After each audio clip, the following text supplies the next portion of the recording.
এখন সন্ধ্যেবেলা একটু টিফিন হচ্ছে, তাই একটু চিড়ে ভেজানো হয়েছে, একটু চিড়ের পোলাও বানানো হবে। গাজর আলু একটু ভাজা হচ্ছে, এতে আরও সবজি দেওয়া যায়, শুকনো লঙ্কা সর্ষে ফোড়ন দিয়েছি, এতে একটু কারি পাতা দিলে ভালো হতো, কিন্তু কি করবো, নেই তো। তাই এতে গাজর দেওয়া যায়, বিনস ক্যাপসিকাম সব কিছু সবজি দেওয়া যায়, কিন্তু নেই, তা কি করা যাবে।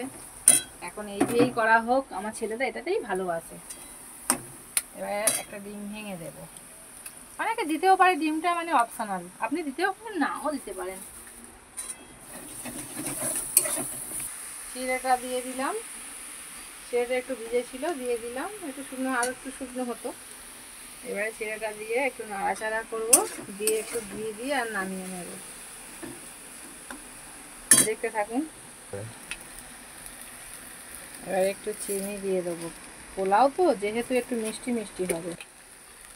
একটু লবণ ছড়িয়ে দেবো, দিয়েছিলাম গাজর ভাজার সময়, আর একটু দিয়ে দিলাম, দিয়ে এবার একটু ঘিটা দিয়ে দেবো, তাহলে স্বাদটা একটু বেড়ে যাবে। না বলো।